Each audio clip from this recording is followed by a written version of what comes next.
Bienvenue sur ma chaîne Le Monde de la Science-Fiction. N'oubliez pas de liker et de vous abonner à la chaîne. Les vents glacials de Corvandis hurlaient à travers les pics enneigés, portant avec eux un froid mordant qui transperçait jusqu'aux os. Zelena se recroquevilla contre la paroi rocheuse, sa peau bleue contrastant vivement avec la neige immaculée qui l'entourait. Elle resserra son mince manteau autour de ses épaules frêles, mais celui-ci ne parvenait guère à la protéger du froid impitoyable. Des larmes gelées coulaient sur ses joues tandis qu'elle observait les derniers vaisseaux Corvani disparaître dans le ciel orageux. Ils l'avaient abandonnée, la jugeant trop faible pour entreprendre le voyage vers leur nouveau monde.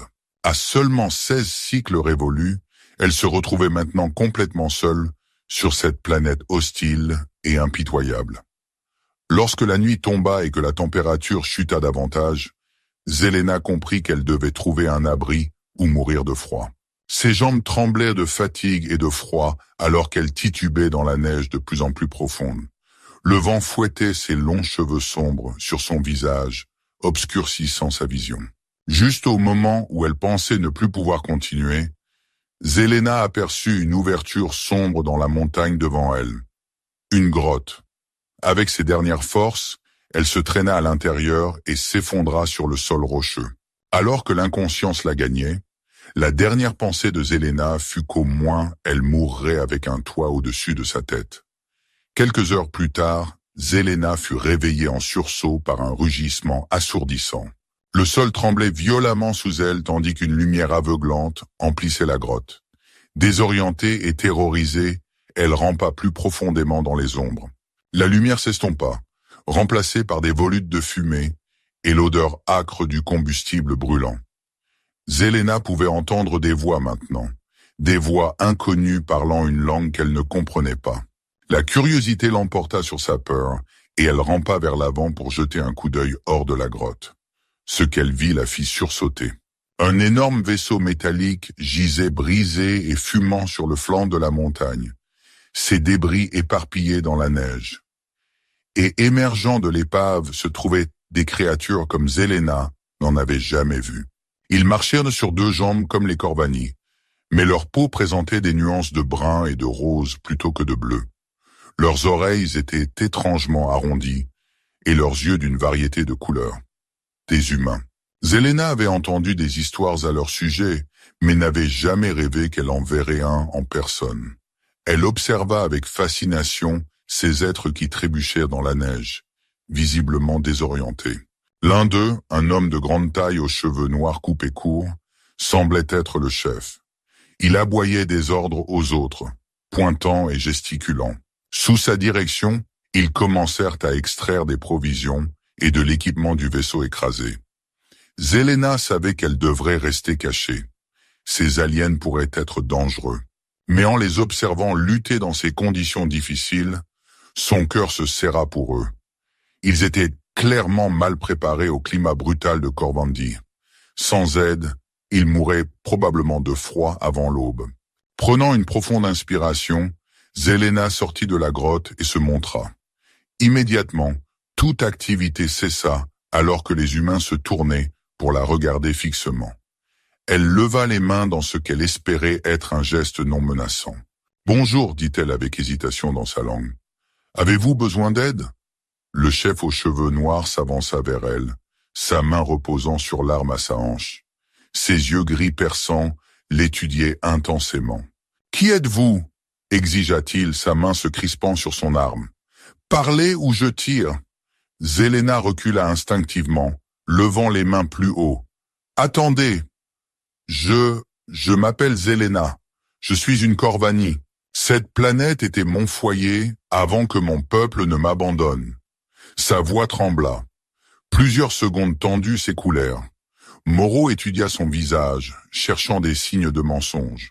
Enfin, sa main s'éloigna lentement de l'arme. « Je suis le commandant Théo Moreau du vaisseau terrestre Constellation. Nous nous sommes écrasés après une attaque de pirates. Où sommes-nous exactement ?» Zelena hocha la tête. « Ceci est Corvandis, une planète de glace dans la galaxie d'Andromède. L'environnement ici est très dangereux, surtout la nuit. Vous devez trouver un abri rapidement. Le commandant Moreau jeta un coup d'œil à son vaisseau endommagé et à son équipage qui grelottait. Notre vaisseau est trop endommagé pour fournir un abri adéquat. Connaissez-vous un endroit près d'ici où nous pourrions nous réfugier? La grotte dans laquelle j'étais est assez grande, offrit Zelena. Elle devrait vous contenir tous. Je peux vous montrer comment l'isoler contre le froid. Moreau l'étudia un long moment, pesant visiblement s'il devait lui faire confiance. Finalement, il hocha la tête. D'accord, montrez-nous cette grotte qui vous appartient. Mais je vous préviens, au moindre signe de traîtrise, et vous le regretterez. Zelena conduisit les humains à sa grotte, essayant de ne pas laisser paraître sa peur. Elle savait qu'elle prenait un risque en les aidant, mais elle ne pouvait se résoudre à les abandonner pour qu'ils meurent de froid. En entrant dans la caverne sombre, Zelena leur montra comment utiliser les champignons bioluminescents sur les murs pour fournir de la lumière. « Nous devons bloquer l'entrée pour empêcher le vent d'entrer », expliqua-t-elle. « Il y a de grandes feuilles des plantes glaciaires qui fonctionnent bien comme isolation. Je peux vous montrer où les trouver. » Au cours des heures suivantes, Zelena travailla aux côtés des humains pour rendre la grotte habitable. Elle fut impressionnée par leur ingéniosité et leur travail d'équipe. À la tombée de la nuit, ils avaient donc créé un abri douillet avec des zones de couchage séparées et un espace de rassemblement central. Alors qu'ils se blottissaient autour des unités de chauffage récupérées du vaisseau, le commandant Moreau se tourna vers Zelena. « Merci pour votre aide. Nous serions probablement morts sans cela. Maintenant, pouvez-vous nous en dire plus sur cette planète et pourquoi votre peuple vous a abandonné ici ?» Les épaules de Zelena s'affaissèrent. Corvandi a été notre foyer pendant des milliers d'années, mais récemment le climat a changé rapidement. Les tempêtes deviennent plus violentes, les températures chutent à des niveaux mortels. Nos scientifiques ont prédit que la planète deviendrait complètement inhabitable d'ici quelques années. La décision a donc été prise d'évacuer vers un nouveau monde. Mais ils vous ont laissé derrière, dit doucement Moreau. Pourquoi? Zelena retint ses larmes. Je suis différente, plus faible que les autres. Une anomalie génétique. Ils ne pensaient pas que je survivrais au voyage ou que je serais capable de contribuer à l'établissement d'une nouvelle colonie. Alors ils m'ont laissé ici pour mourir. Un murmure de sympathie parcourut les humains rassemblés. Une jeune femme aux cheveux roux flamboyants tendit la main et serra celle de Zelena. C'est horrible. Je suis vraiment désolé. La mâchoire du commandant Moreau se crispa. Eh bien, vous êtes la bienvenue pour rester avec nous. Nous pourrions utiliser votre connaissance de cette planète. Il regarda son équipage. Tout le monde se repose. Nous évaluerons notre situation demain matin et déterminerons notre prochaine action. Alors que les humains s'installaient pour la nuit, un grondement sourd résonna à l'extérieur de la grotte. Zelena se figea, reconnaissant ce son. Les autres se turent instantanément. « Qu'est-ce que c'était » chuchota Amélie. « Un Valkor » murmura Zelena, le visage blême. « Un prédateur nocturne. Ils chassent en meute. » Le grondement se répéta, plus proche cette fois. Des griffes raclèrent la roche près de l'entrée bloquée. Moreau porta la main à son arme, faisant signe aux autres de rester silencieux. Plusieurs minutes s'écoulèrent dans un silence tendu. Enfin, les bruits s'éloignèrent. Zelena expira lentement, se pelotonnant dans un coin. En l'espace d'une journée, tout son monde avait changé. Pour la première fois depuis qu'elle avait été abandonnée, elle ressentit une lueur d'espoir, si elle survivait à la nuit. Les jours suivants prirent un rythme régulier, alors que les humains travaillaient à récupérer ce qu'ils pouvaient de leur vaisseau et à établir un campement plus permanent. Zelena se révéla inestimable, leur montrant quelles plantes locales étaient comestibles et comment éviter les prédateurs les plus dangereux. Elle se rapprocha de plusieurs membres d'équipage, particulièrement du docteur. Amélie Dubois, le médecin du vaisseau. La docteure au cœur tendre prit Zelena sous son aile, lui enseignant la culture et les coutumes humaines. « Alors vous n'avez vraiment jamais quitté cette planète ?» demanda Amélie un jour alors qu'elle cherchait des champignons comestibles. Zelena secoua la tête. « Non, j'ai vu des images d'autres mondes, mais je n'ai jamais quitté Corvandis. À quoi ressemble la Terre? Les yeux d'Amélie prirent une expression lointaine. C'est magnifique. Il y a de vastes océans et des forêts luxuriantes, des montagnes qui s'élèvent vers le ciel et des villes tentaculaires. La diversité de la vie est incroyable. Elle soupira. J'espère que nous la reverrons un jour. Pensez-vous que vous pourrez réparer votre vaisseau? Demanda Zelena. L'expression d'Amélie devint sombre. Honnêtement, je n'en suis pas sûr. Les dégâts sont considérables. Nous manquons de provisions et de pièces de rechange. À moins que nous puissions trouver un moyen de contacter la Terre pour obtenir des secours. Elle ne termina pas sa phrase. Zelena ressentit un pincement d'inquiétude pour ses nouveaux amis. Elle s'était attachée aux humains et ne voulait pas les voir subir le même sort qu'elle avait affronté. Il devait y avoir un moyen de les aider. Ce soir-là, alors qu'ils se rassemblaient autour du repas communal, le commandant Moreau fit une annonce. J'ai fini d'évaluer les dégâts de notre système de communication. Avec les pièces que nous avons, il n'y a aucun moyen de le réparer suffisamment pour envoyer un signal de détresse assez fort pour atteindre la Terre. Une ondée de consternation parcourut le groupe. Le cœur de Zelena se serra en voyant les regards de désespoir sur leur visage. Cependant, Moreau continua. Si nous pouvions amplifier le signal d'une manière ou d'une autre, nous pourrions peut-être atteindre le poste avancé le plus proche. Il pourrait envoyer de l'aide. Mais comment? Demanda Étienne, l'ingénieur du vaisseau. Nous n'avons aucun équipement capable de ce genre d'amplification de signal. Zelena se racla la gorge nerveusement. Tous les yeux se tournèrent vers elle. Je pourrais connaître quelque chose qui pourrait t'aider. Il y a une ancienne station relais de communication Corvani dans les montagnes au nord. Si elle est encore opérationnelle, elle pourrait être assez puissante pour amplifier votre signal. Moreau se pencha en avant avec intérêt. À quelle distance se trouve cette station relais? Environ 3 jours de marche à pied, répondit Zelena. Mais le terrain est traître et le temps imprévisible. Ce serait dangereux. Le commandant resta silencieux un long moment, réfléchissant. Finalement, il hocha la tête de manière décisive. C'est notre meilleure option. Nous enverrons une petite équipe pour enquêter sur cette station relais. Zelena, nous aurons besoin de vous pour nous guider. J'irai, se porta volontaire Étienne immédiatement. Moi aussi, ajouta Amélie. Nous pourrions avoir besoin de soutien médical. Très bien, dit Moreau. Nous 4 partirons demain à l'aube. Les autres continueront à travailler sur les réparations ici au camp de base. Si nous ne sommes pas de retour dans 10 jours, supposez le pire et mettez en œuvre les protocoles d'urgence. Alors que les autres se dispersaient pour préparer l'expédition, Zelena ressentit un mélange d'excitation et d'appréhension.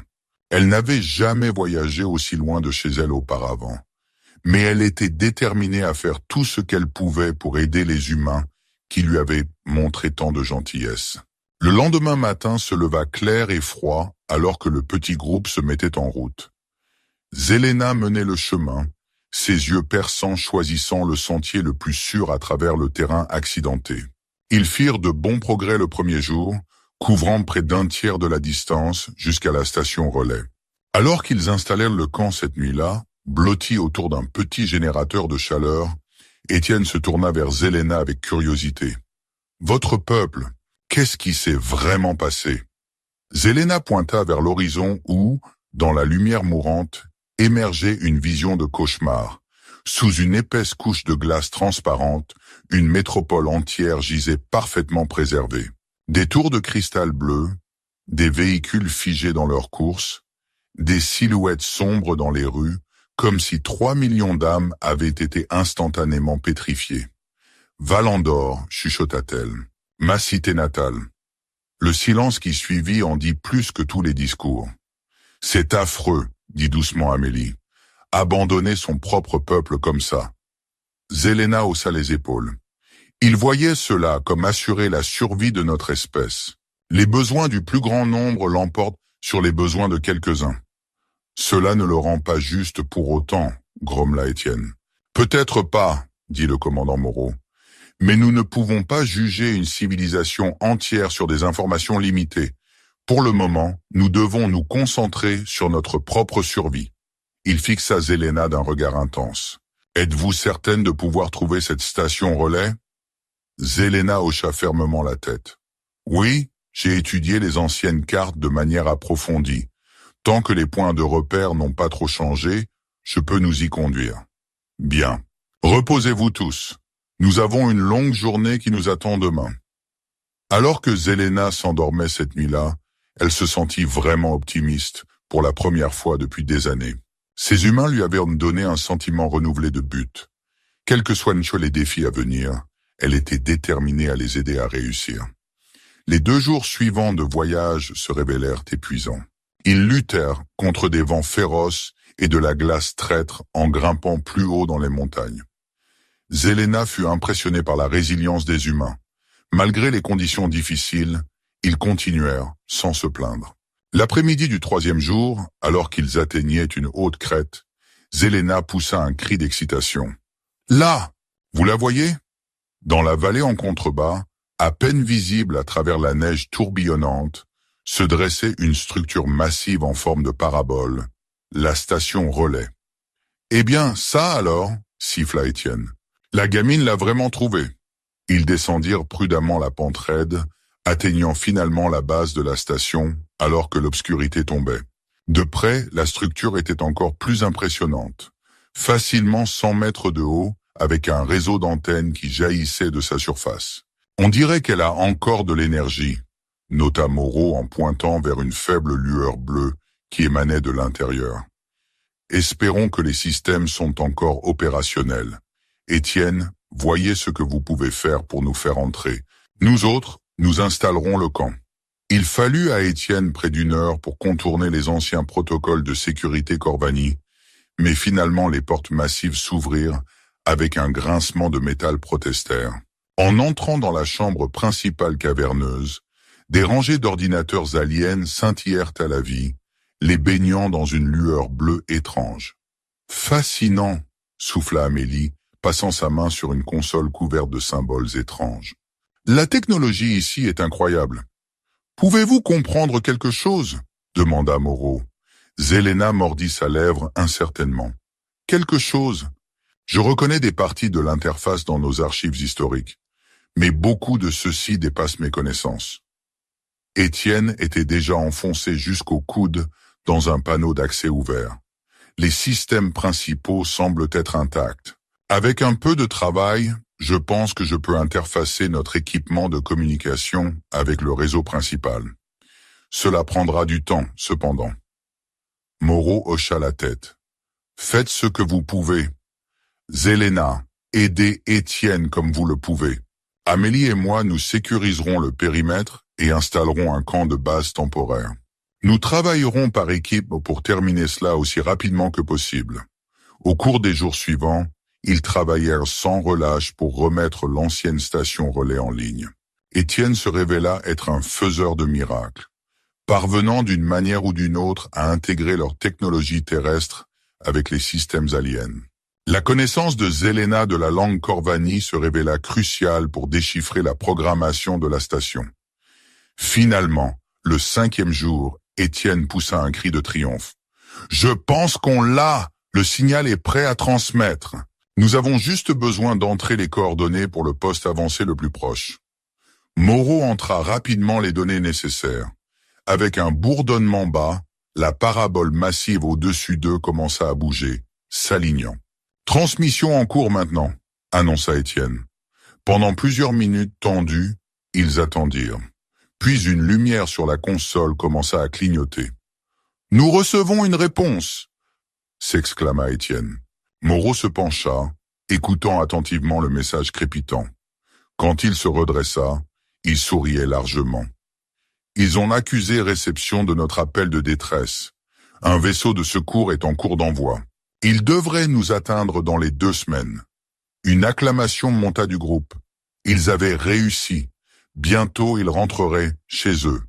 Alors que les humains célébraient, Zelena ressentit un mélange conflictuel d'émotions. Elle était ravie que ses nouveaux amis soient sauvés, mais qu'adviendrait-il d'elle? L'emmènerait-il avec eux ou serait-elle laissée derrière encore une fois?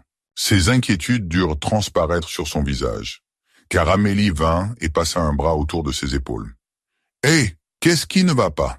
Tu n'es pas excitée ?» Zelena essaya de sourire. « Bien sûr, je suis si heureuse pour vous tous. C'est juste que je ne sais pas ce qui va m'arriver maintenant. » Les yeux d'Amélie s'agrandirent d'un de compréhension. « Oh, Zelena, tu ne penses pas que nous t'abandonnerions, n'est-ce pas?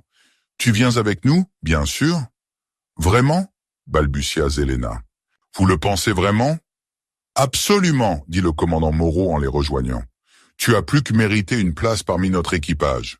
Si tu veux venir avec nous sur Terre, nous serions honorés de t'avoir. » Submergée, Zelena éclata en sanglots. Les humains se rassemblèrent autour d'elle, offrant des mots de réconfort et de soutien.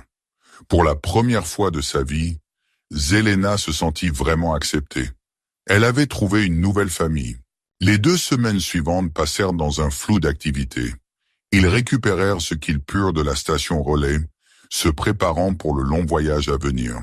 Zelena absorba chaque information que les humains purent lui donner sur la Terre et leur culture. Quand le vaisseau de secours arriva finalement, Zelena ressentit un mélange d'excitation et d'appréhension en embarquant. Ce serait sa première fois à quitter la surface de Corvandis. Alors que le vaisseau décollait, elle pressa son visage contre un hublot, regardant son monde natal rétrécir sous eux. Le vaisseau de secours, un vaisseau élégant appelé l'Odyssée, était bien plus grand et plus avancé que la constellation écrasée. Zelena erra dans les couloirs, les yeux écarquillés d'émerveillement, s'émerveillant de la technologie qui l'entourait. L'équipage du vaisseau la regardait avec curiosité, beaucoup n'ayant jamais vu une Corvanie auparavant. Mais leurs regards curieux se transformèrent rapidement en murmures désobligeants. Dans le mess, des conversations s'arrêtaient à son passage. Elle entendit des bribes, une bouche de plus à nourrir. Qu'est-ce qu'elle peut bien apporter? Nous prendre des risques pour une alien. Un jour, alors qu'elle tentait de s'asseoir à une table, un officier se leva brusquement. « Désolé, place réservée, » dit-il froidement, alors que 3 chaises vides l'entouraient. Zelena recula, le visage brûlant de honte. C'est alors qu'Étienne apparut à ses côtés. « Problème, lieutenant ?» demanda-t-il calmement, sa voix portant une menace à peine voilée. L'officier pâlit. « Non, non, aucun problème. »« Parfait. » Étienne prit le bras de Zelena. « Venez, j'ai une bien meilleure table à vous montrer. » Il la conduisit vers une table près des fenêtres, s'asseyant en face d'elle avec un sourire chaleureux. « N'y faites pas attention. Certaines personnes ont besoin de temps pour s'habituer au changement. » Ce simple geste brisa quelque chose en Zelena. Pour la première fois depuis l'embarquement, elle se sentit véritablement bienvenue. Le commandant Moreau agit comme un tampon, filtrant la plupart de leurs questions et s'assurant que Zelena n'était pas submergée. « Elle est sous ma protection, » dit-il fermement au capitaine de l'Odyssée. « Je m'attends à ce qu'elle soit traitée avec le même respect que tout membre de mon équipage. » Au cours des jours suivants, alors qu'il commençait le long voyage de retour vers la Terre, Zelena se retrouva à passer de plus en plus de temps avec Étienne. La nature décontractée de l'ingénieur et son esprit vif la mettaient à l'aise, et elle aimait apprendre sur les systèmes du vaisseau avec lui. « Alors ce convertisseur à plasma, » dit Zelena en regardant un tube bleu brillant, « il fournit l'énergie pour tout le vaisseau ?» Étienne hocha la tête, souriant de son enthousiasme. « C'est exact. Convertit l'hydrogène en énergie utilisable, bien plus efficace que les anciens propulseurs à fusion. » Le front de Zelena se plissa. « Mais où est-ce qu'il obtient l'hydrogène?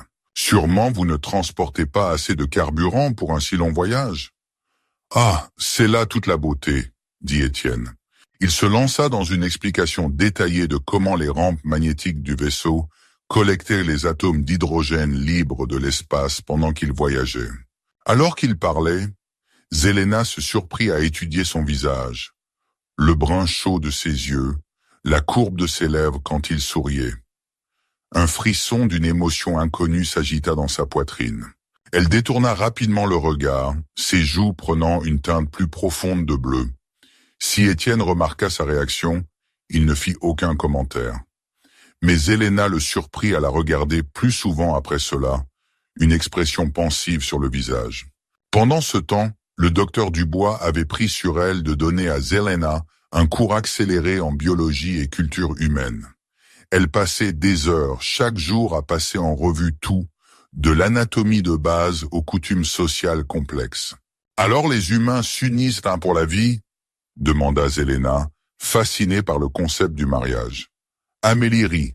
« Eh bien, c'est l'idée, bien que cela ne fonctionne pas toujours comme ça en pratique.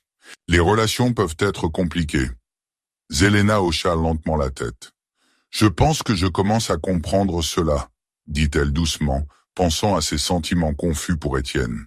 Alors que les jours passaient, Zelena se retrouvait à s'intégrer de plus en plus avec l'équipage humain. Elle se joignait à eux pour les repas, échangeant des histoires et des plaisanteries. Elle essaya même sa chance à certains de leurs jeux, bien que les règles du poker continuaient à lui échapper. Les alarmes résonnèrent à travers l'Odyssée, baignant les couloirs dans une lumière rouge pulsante. Le cœur de Zelena s'emballa alors qu'elle suivait Étienne vers la salle des machines, ses pieds touchant à peine le sol tandis qu'il courait. « Tous au poste de combat !» grésilla la voix du commandant Moreau sur l'intercom. Plusieurs vaisseaux hostiles en cours d'interception. Ils firent irruption dans la salle des machines juste au moment où le premier impact secoua le vaisseau. Zelena trébucha, s'écrasant contre une console. Étienne la stabilisa, le visage sombre. « Pirates !» gronda-t-il, ses doigts volant sur les commandes. « Les mêmes qui nous ont attaqués auparavant. Zelena, j'ai besoin que tu surveilles ces lectures. Si l'une d'elles va dans le rouge, crie !» Zelena hocha la tête, essayant de se concentrer sur les écrans inconnus, alors que le chaos éclatait autour d'eux. Le vaisseau trembla sous une autre salve. Des étincelles jaillirent d'un conduit au-dessus. « Bouclier à 60%, cria quelqu'un de l'autre côté de la salle. Étienne jura, plongeant sous un panneau. « Redirection de l'énergie auxiliaire. Zelena, comment sont ces lectures ?»« Encore verte !» cria-t-elle en retour, s'agrippant à la console alors que le pont tanguait sous elle. À travers le hublot, elle aperçut des vaisseaux noirs élégants qui passaient en trombe, des armes énergétiques clignotant. Soudain, une explosion massive secoua l'Odyssée. Zelena fut projetée au sol, les oreilles bourdonnantes. En luttant pour se remettre debout, elle vit des flammes jaillir d'une conduite de carburant rompue. « Incendie en ingénierie !» cria Étienne dans son communicateur. Il attrapa un extincteur en lançant un autre à Zelena. « Visez la base des flammes !» Ensemble, ils luttèrent contre l'incendie alors que le vaisseau continuait à trembler sous le feu ennemi. La sueur perlait sur la peau bleue de Zelena, ses poumons brûlant de la fumée âcre. Juste au moment où il semblait qu'il pourrait être submergé, une nouvelle voix trancha à travers le chaos. « Ici l'amiral Rosette de la flotte de défense terrestre. Cessez le feu et préparez-vous à être abordés ou nous ouvrirons le feu. » Zelena s'affaissa de soulagement alors qu'un croiseur de bataille massif sortait de l'hyperespace, éclipsant à la fois l'Odyssée et les vaisseaux pirates. Les pirates firent rapidement demi-tour et s'enfuirent, peu disposés à défier la puissance militaire terrestre. Alors que l'adrénaline s'estompait, Zelena se retrouva tremblante. Étienne la prit dans une étreinte serrée, son cœur battant contre sa joue. « C'est fini, murmura-t-il. Nous sommes en sécurité maintenant. Tu as été formidable. » Zelena s'accrocha à lui, réalisant à ce moment que ses sentiments pour l'ingénieur humain étaient plus profonds qu'elle ne se l'était avoué. Le reste du voyage se déroula sans incident majeur. Alors qu'ils entraient dans le système solaire terrestre, l'excitation monta parmi l'équipage. Zelena passa des heures au hublot, regardant avec admiration alors qu'ils passaient devant les planètes géantes du système externe. Finalement, après des semaines de voyage, un orbe bleu-vert apparut au loin. La Terre. Le souffle de Zelena se coupa dans sa gorge alors qu'il se rapprochait. Des nuages blancs tourbillonnants dérivaient au-dessus de vastes océans, de continents tentaculaires dans des nuances de vert et de brun, et scintillant partout les lumières d'innombrables cités. C'est magnifique, chuchota Zelena. Attends de la voir de près, dit Étienne en venant se tenir à côté d'elle. Il prit sa main, la serrant doucement. Bienvenue dans ton nouveau foyer, Zelena. Alors que l'Odyssée commençait sa descente à travers l'atmosphère, l'esprit de Zelena bouillonnait de questions et de possibilités. À quoi ressemblerait ce monde étrange et nouveau? Comment s'intégrerait-elle parmi tant d'humains? Le vaisseau toucha le sol avec un léger choc. Alors que le sas se fermait, Zelena prit une profonde inspiration, redressa ses épaules et sortit pour faire face à sa nouvelle vie sur Terre. Quels que soient les défis qui l'attendaient, elle savait qu'elle ne les affronterait pas seule. Elle avait trouvé une famille, un but, et peut-être même l'amour. L'avenir s'étendait devant elle, brillant de promesses infinies.